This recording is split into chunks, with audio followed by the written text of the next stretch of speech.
everybody, and welcome to part 10 of What If Midoriya Was the Shield Hero. This series that has been going on for a while now, and we've finally reached part 10. Yeah.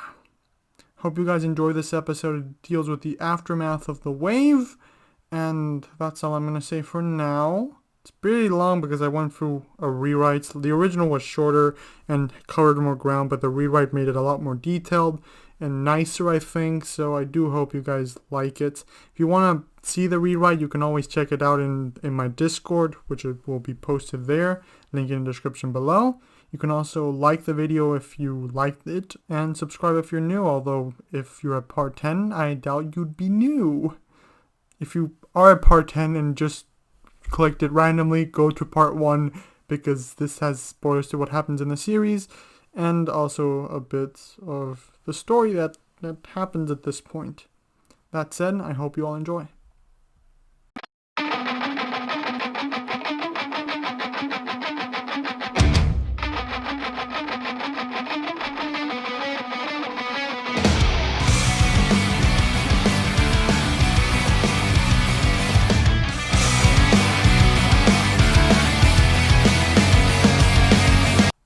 The wave of catastrophe.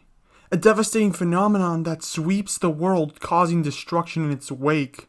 It's a period of time where the holy heroes ignore their differences and fight together for the rest of the world. However, during the last wave, an unexpected opponent appeared, one that more than rivaled the heroes. This enemy, only known as Glass, appeared in the middle of the wave, defeating most of the heroes with ease. Only Izuku Midoriya, the shield hero, managed to survive her onslaught of attacks. Luckily, Midoriya, along with his two companions, managed to fend her off long enough that the opponent was forced to retreat. Off in the distance, the ship that had previously been their battlefield crashed into a mountain, with the unconscious heroes along with their parties falling off the ship. "What happened? Why did she let us get away?" Raftalia asked, looking at the sky where their opponent had disappeared from. "I don't know, but we should get to work," Midoriya answered. He had no answers to give, only questions himself. He knew that dwelling on them for too long wouldn't be helpful, so being proactive was a priority. He turned to Denki and said, "Hey, can you take us to where the other heroes are?" "Right away!" Denki energetically stated. He was full of energy from the spells cast on him. Denki rushed over to the crash site at full speed, the kind of speed that weeks ago would have made Raftalia feel sick. Before a minute could pass, the group had arrived at the crash site. Once there, Midoriya dismounted Denki's back and assessed the situation. "Okay. Raftalia, do you still have your magic sword?" he asked. "Yes, it's the only one of the two blades to have survived the fight," she affirmed. "It was a lifesaver. I'm glad Erhard suggested we get it." "Good. I'm sure the other heroes are going to want the materials once they wake up. So can you please cut up the Soul Eater, so we can divide the materials among us?" Midoriya asked. It was an invaluable resource that would likely make them stronger in the long run. "In the meantime, I'll check if any of them got injured and administer some first aid." "Right," Raftalia said, nodding to her friend and companion while marching towards the incorporeal corpse. "What about me, Midoriya?" Denki asked curiously. He was eager to help in any way he could. Midoriya put his hand to his chin, thinking for a moment. Denki was an incredibly skilled fighter, but off the battlefield, and not counting as a mount, he wasn't very useful aside from eating.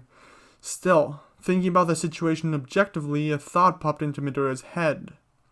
"There are likely still some monsters in the area that are left over from the wave. Do you mind hunting them down and bringing me the materials?" Midoriya asked. "Right away!"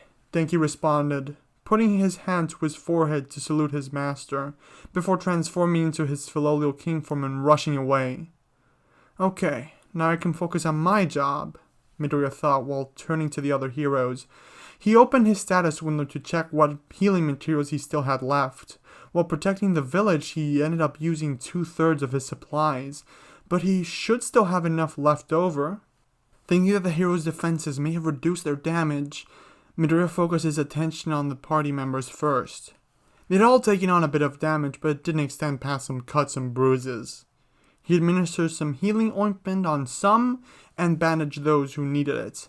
He went party by party until he reached Motoyasu's. He was a bit hesitant to help out the first princess, given what she had done to him in the past, but he ignored his feelings towards the subject, as helping others came first. After all the party members' injuries were taken care of, he turned his attention to the three heroes. After an initial glance, he noticed something pretty strange. Motoyasu's arm seemed broken, shattered even. Didn't he take a healing potion? He wondered while crouching to closer inspect the arm. Memories from the battle that happened moments prior rushed into Izuku's mind. That's right. I couldn't give it much thought in the middle of battle, but he seemed to be using one for all. How's that even possible? He didn't take the quirk. I didn't pass it on to him, and I can still feel it inside of me. It likely has something to do with that weird-looking spear he had. So, was it some sort of skill? How is it so close to one for all? The feeling was very similar to when I saw All Might use it, but it felt a lot darker. It even reminded me of All for One a bit. Izuku continued thinking, trying to figure out what exactly is that happened during the fight. Going over all the information he had before he knew it, he even started mumbling. Is everything alright, Midoriya? Raphtalia asked, snapping Midoriya out of it. You seem to have gotten lost in thought again. Did you already finish?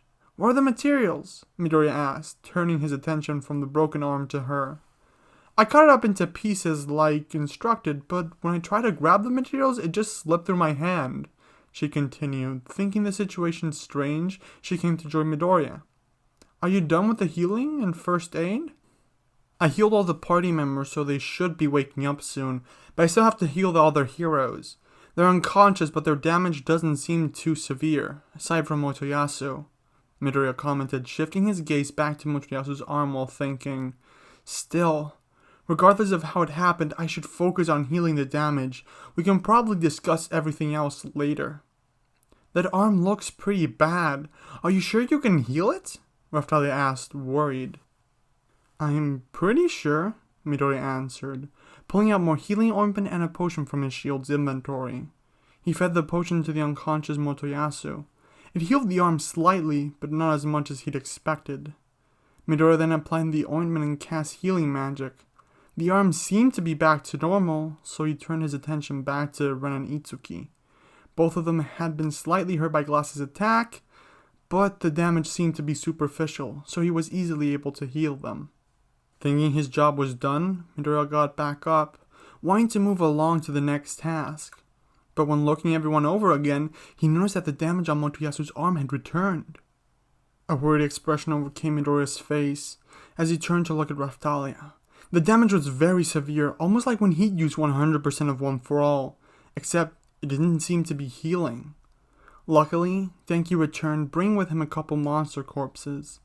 Midoriya mounted Motoyasu to Denki's back and took him to the village, where he'd hopefully be able to get proper help. In the meantime, Raphtalia stayed behind to make sure everything was alright. After a couple minutes of traveling, Midoriya reached the village, just as the villagers had returned and were getting ready for the repairs and cleanup of the wave. Doctor, we need a doctor! Midoriya shouted as Denki rushed through the gate. What's the problem, Sir Hero? Aike asked, seeing the hero rush through the gates of the small town. Motoyasu, he's badly hurt. We need a doctor, or at least some sort of healer, Midoriya explained.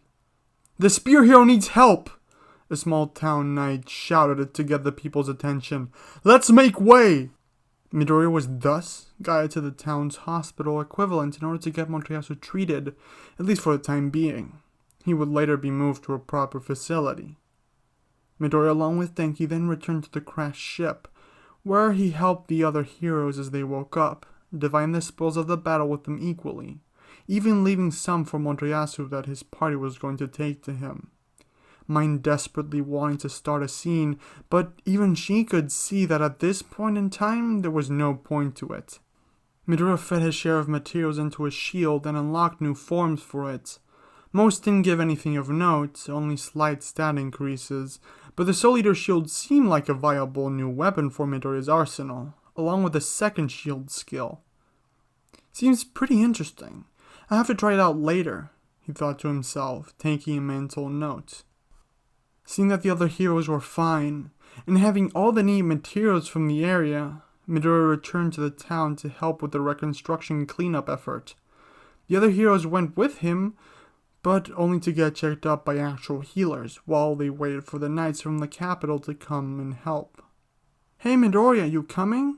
Itsuki asked as he mounted one of the carriages the knights had prepared. Moriyasu had already been put into one of the carriages. Along with him was mine and a healer, who was meant to heal Moriyasu every time the damage reappeared on his arm. "Going where?" Izuku asked while bandaging one of the villagers. Sure, there were doctors and healers around, but there were so many injured people that he felt he needed to help however he could. He'd also instructed Denki and Raftalia to help with the reconstruction effort, since some buildings and areas had been destroyed and damaged during the fight.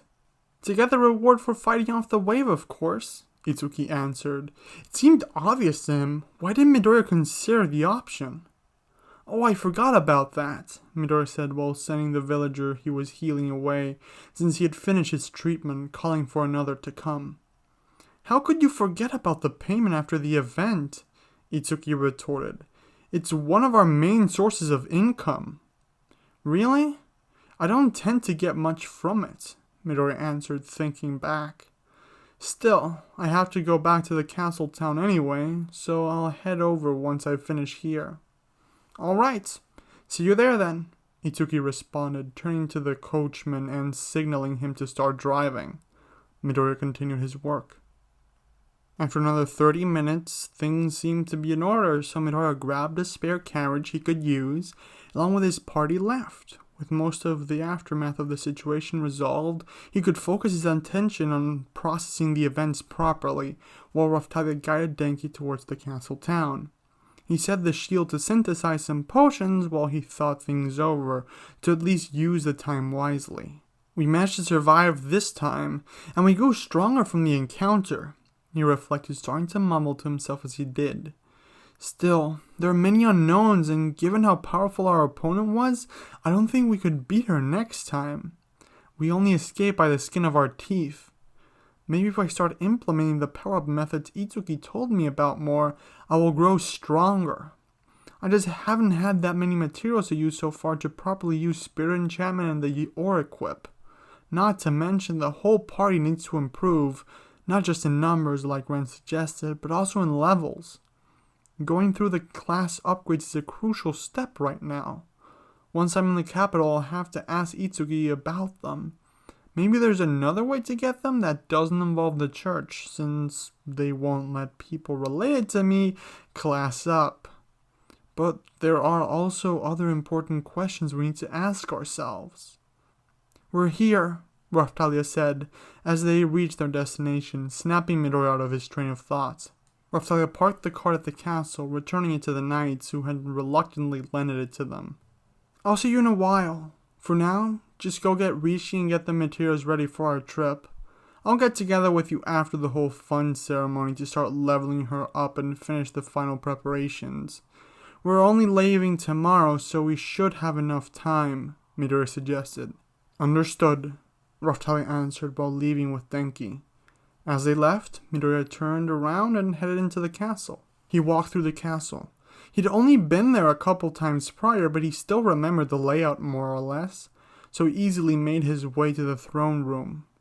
Once he got there, he saw Ren and Itsuki already waiting.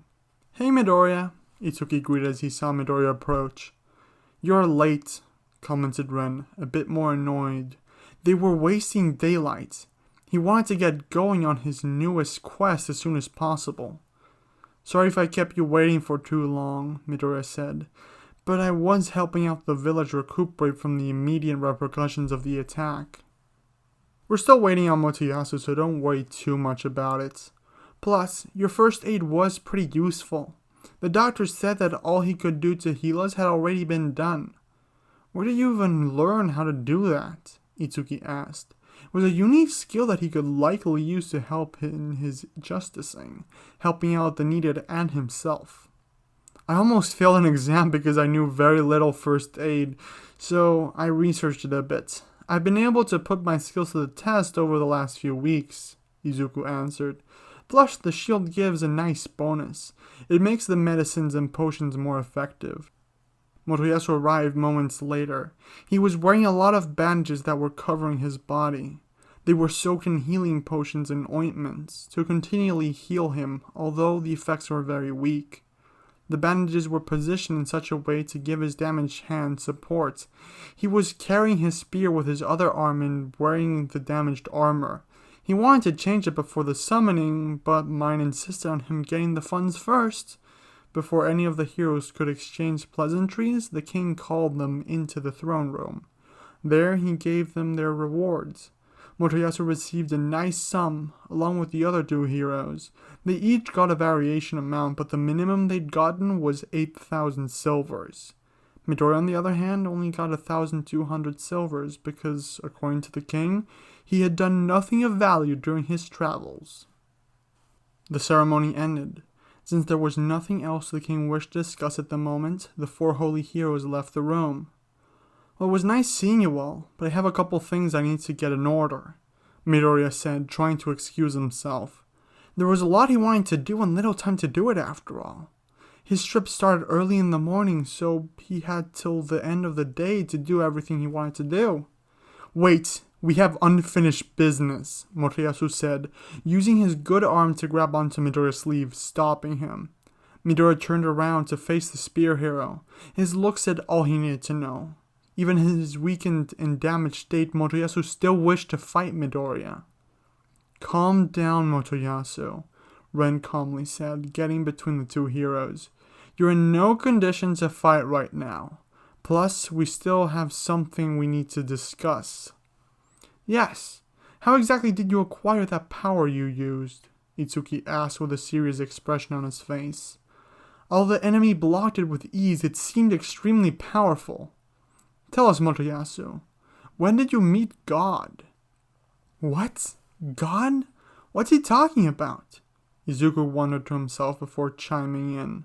Shouldn't we get together to discuss this in a more private setting?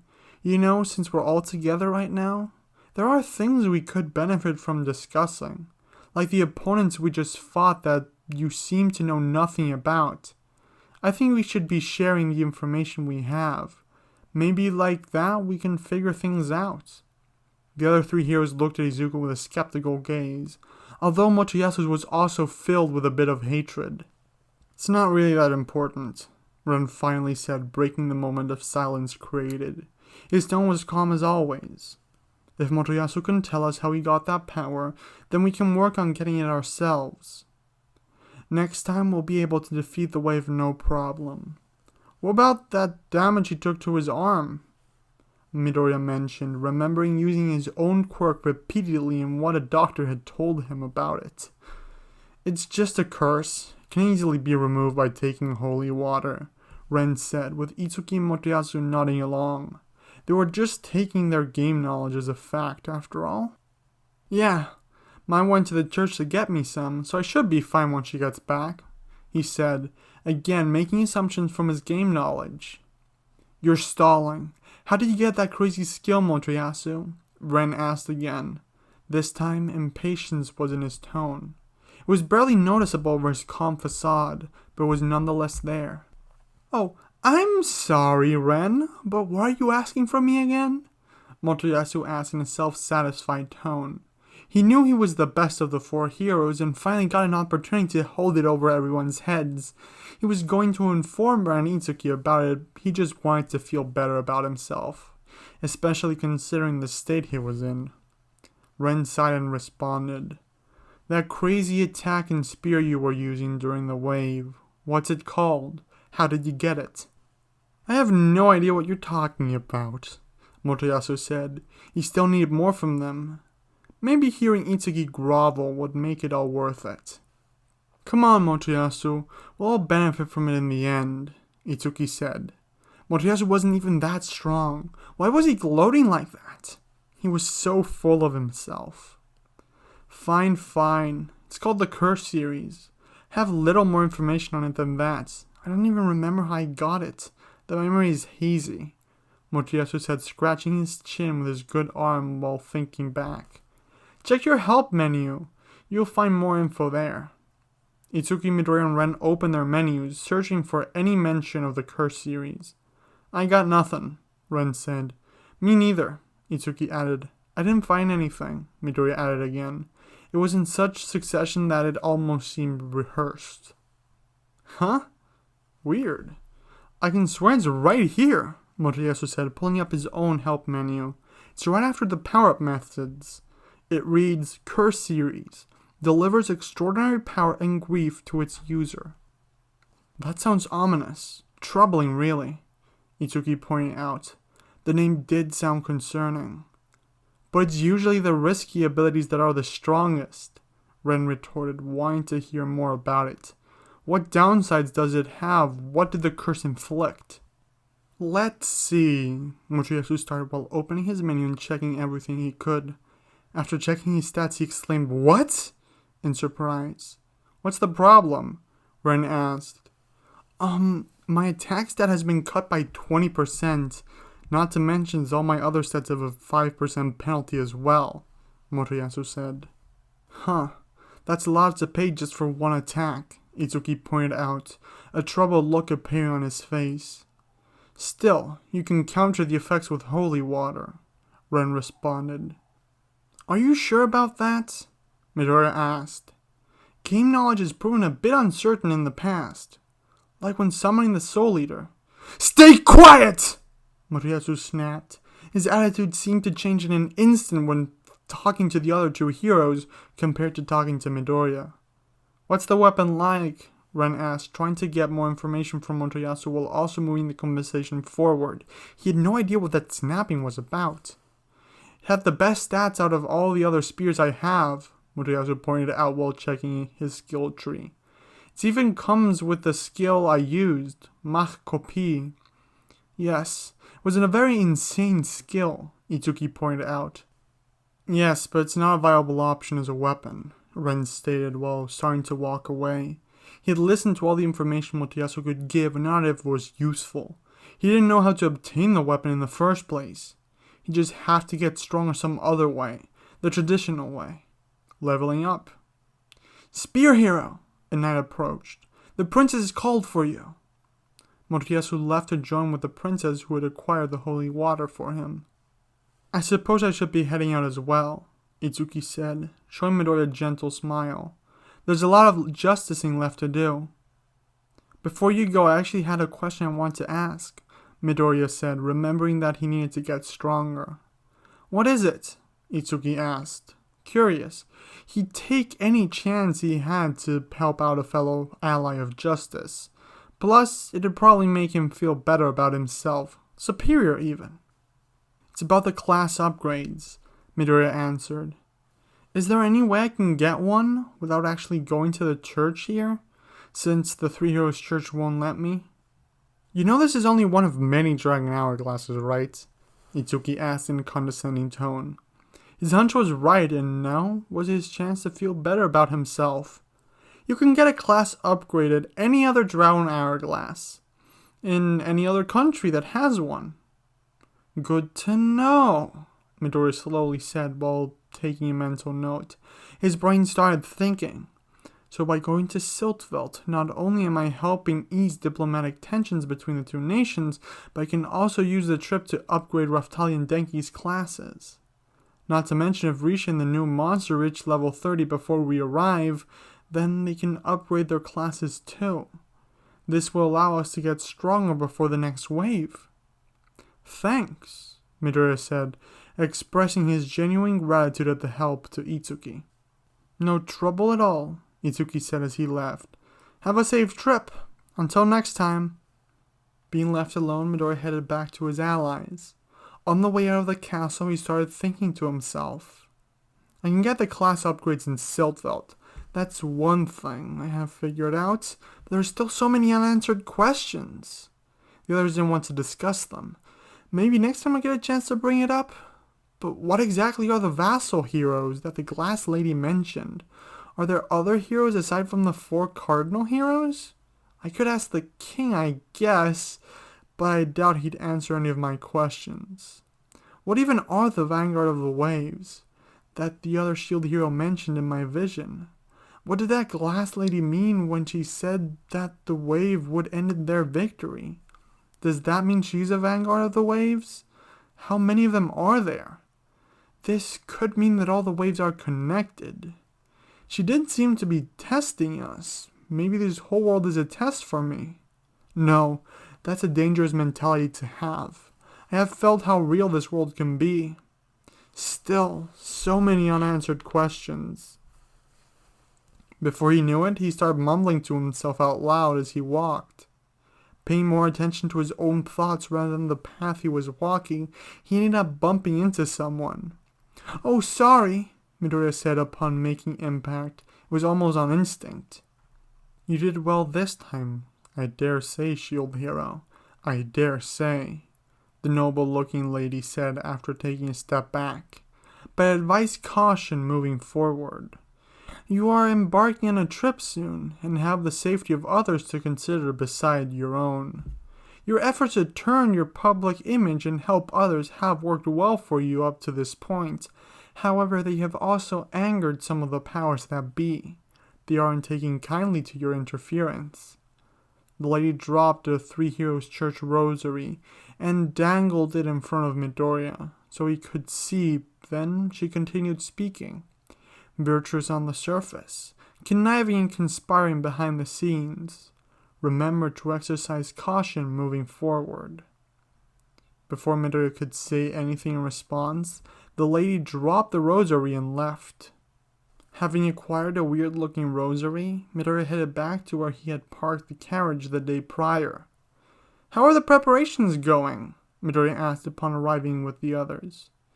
"We have secured food and ingredients that should last us the whole trip," Raphtalia answered, informing Midoriya on everything she had prepared.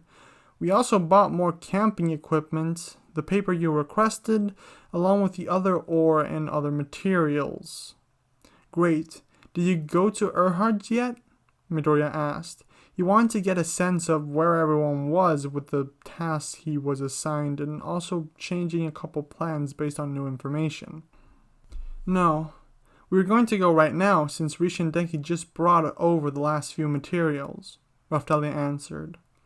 "Okay, we're delaying that a bit. First we're going hunting," Midoriya stated. "Are you sure that's a good idea? I don't have a sword to fight with right now," Raphtalia pointed out. She was worried that Midoriya hadn't thought the situation through correctly. Getting the right equipment was crucial. "We should level up Risha a bit first," Midoriya stated, causing Risha to whimper her typical "feh" sound. "Once she's a bit strong, we can get the equipment that way. We have something more suited to a stronger version of her." "That may be true, but that doesn't mean that it will be easy. I still don't have a proper sword to fight with," Raphtalia pointed out. "We can always rely on Denki more if we need to," Midoriya said while looking at his shield inventory. He could swear one of the monsters they fought dropped a sword. "Not to mention you can use this," he said while pulling out a shadow sword from his shield. "It's not the best, and I'm sure Erhard can do something much better, but something." Having enough to go out with, the group of 4 adventurers headed to the nearby mountains to level up a bit. They were mostly fighting high-end monsters, so Risha wasn't fighting that much due to her low level, but she still managed to become stronger from all the experience. At the end of the little trip, she was power leveled up to 18, and Izuku had leveled up himself, reaching level 44 after a while of trying. Once the sun started to settle, the group headed back to the town, where their first stop was the weapon shop. "Hey kid, what can I do for you today?" Erhard asked upon seeing him enter. "Hope it's not any custom orders this time." "That's not our main objective today, but since you bring it up, I did want to mention it," Izuku said while pulling out a pair of gloves that Erhard had made for him. "These were great, but they weren't resistant enough. They allowed me to focus my attack for a couple moments, but they broke too easily. Do you think you can fix them and reinforce them by the next time I come by?" "Sure. I'll have them done in no time, kid. Anything else I can do for you?"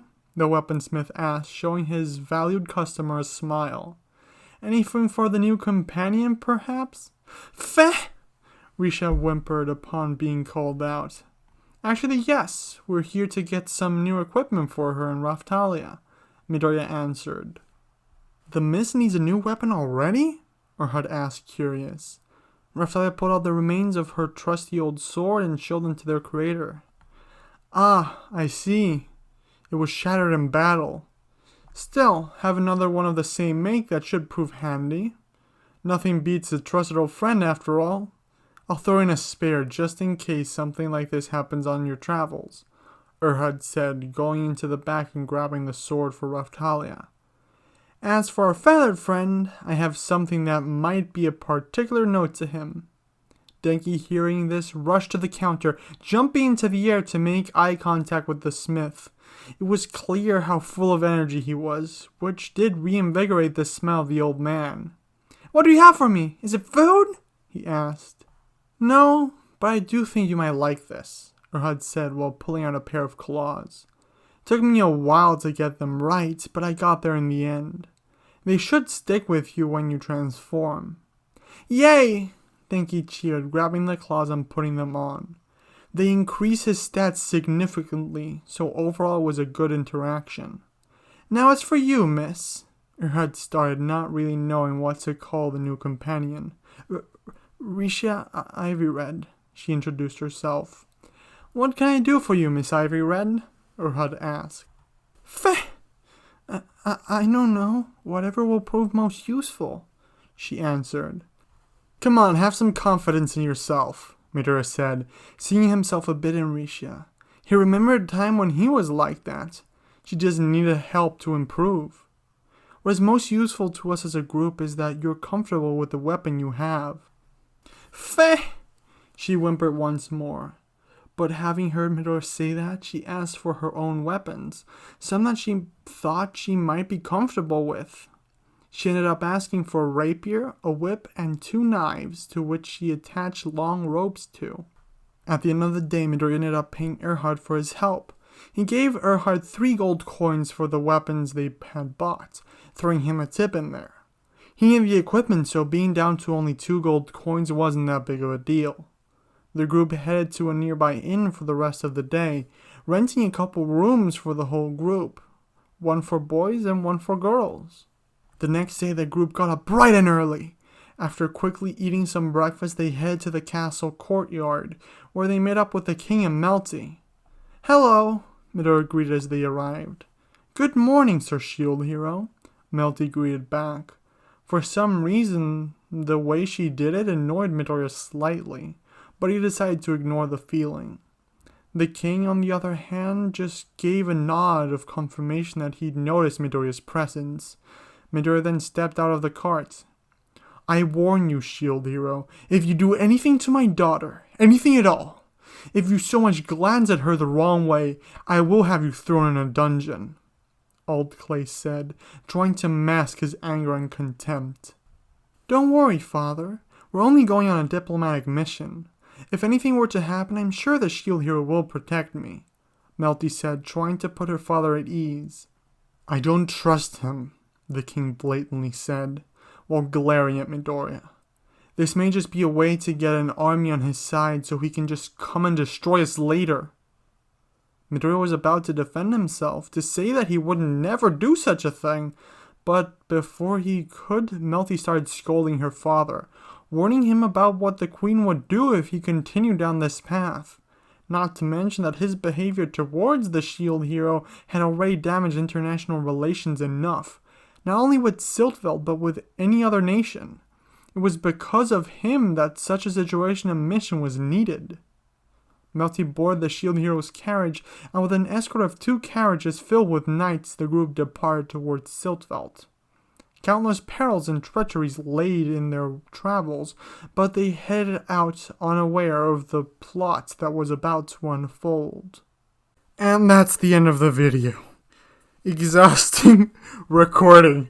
The most exhausting recording I've had in a while. I do hope you all enjoyed. I've been at this for like 3 hours now. And I'm tired. I just want to go back to bed. Yeah, this video went through a rewrite. A big one, actually. I'm honestly losing a lot of motivation to write this series. It's not just the series itself, because I really don't like that I'm following so much with how the anime went, which is why I want Midoriya to go in a different direction, but I'll still end up converging in a bit like the anime. 5 parts are still planned before the series goes on break, but yeah. I mean, that part does have me demotivated a bit, because now I just want to go back and try and fix it, because Midoriya would have different decisions, and I have to take things into account that I didn't originally. People have pointed out so much stuff to me that I could have done better, and I feel bad for it. Yeah, just how it is. I want to try to make it better in the future, but I also want to retroactively fix at least the scripts, even if I don't re-record, because this is already the redo, and if I do a redo over redo, it will be weird. I'm going to just finish this version at least to part 15, which I'm going to try to fit as much as I have planned there, at least until the end of the whole Shield Demon arc, and then I'll see what I do after. And yeah, the other reason I'm very demotivated to continuing this is because of one person reading the scripts on fanfiction.net, which you can probably find the link to the script versions in the description below. That person just has me extremely demotivated with everything they're saying. It's just the way they go about it that has me very cranky and not wanting to do this and focus on other stuff, because I want to do other Shield Hero stories, and I'm even working on another one which I want to post after this one, and I'm also suffering a bit of demotivation in general because of, I think I'm overworking myself a little bit. But yeah, I really want to make that one better, and now I have to rewrite a lot of it again. Still having a lot of fun with all of this. Yeah. Hope you guys enjoyed this video. Hope you guys enjoy the next. Hope you guys like the video if you enjoyed it, because yeah, that always helps me to keep me going. Motivation is thin for this one, as I said before. I feel like the whole outro is very gloomy now. I'm just gonna explain the reasoning here. I hope that the Motoyasu side effects for the use of the power are fair, or you feel it's fair. I don't want to punish him too much just because I don't like the character that much. Or I do like the character, but at this point he's very hateable and everyone hates him. So I thought that the arm continuously being hurt, like you can't really heal it for more than 5 minutes without the pain coming back. Heal gradually over the next 3 months, because that's how long curses tend to last. A bit less if he treats it properly with holy water and spring water. I don't know, there's a whole way of dealing with this stuff that's complicated because of how the world works in Shield Hero. Yeah. And Midoriya trying to put pieces together. Originally, I was going to have the characters actually do a hero conference sooner, but I thought Motoyasu would be against it, which would lead Ren not wanting to go, and Itsuki would be the only one, and that would kind of be pointless. So I just had them not do it. And I thought that's an easy way to go about it. So, yeah. This is where I'm leaving now for now. And until next time, everyone, have an absolutely fantastic day. Bye!